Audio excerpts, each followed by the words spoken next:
Alright mga ka-DIYers, so new project for today. Pinturahan natin yung muffler ng ating Barako DOS. Gagamitin natin equipment. Saka natin ng grinder, of this back wrench ba tawag dito? Deep socket, impact drill. Of course, yung ating high temp, tinalikod ko lang kasi hindi naman to sponsored video. Breaker, automatic, para hindi tayo mahirapan magpihit.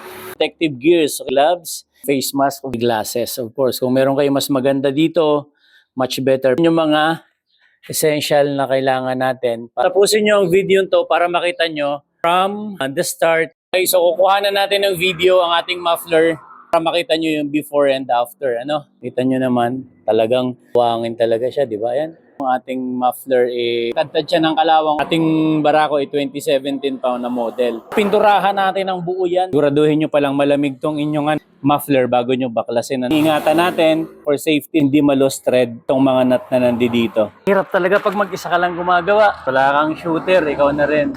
Ito na, buksan na natin yung S12 na nut. Tuluwagan lang natin. Mga ng breaker, mas mapabilis yung trabaho. Yung sinasabi ko talaga sa mga ka-DIYers, kailangan natin ng proper tools. Hindi naman tayo kagaya ng mga pro na marami silang way para magawa nila ng paraan yung kanilang trabaho kahit na kulang sila sa mga tools. Yun yung work nila, kaya kayang-kaya nila yung gawa ng paraan.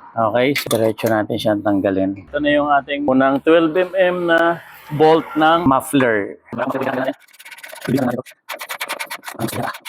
Hindi na tayo nag-center stand kasi makakaabala sa atin yung center stand.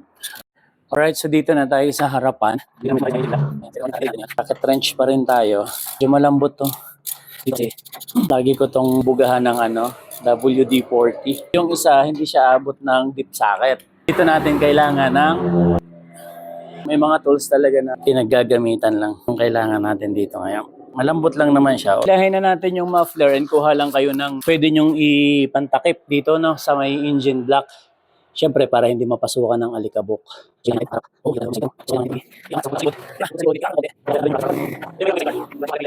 Tanggalin natin itong bracket na nasa harap para mahila natin yung ating muffler. This time, gagamitan natin siya ng impact drill para mas mapabilis yung trabaho natin. Ito yung sinasabi ko na kailangan natin ng mga proper tools para mas mapabilis yung trabaho.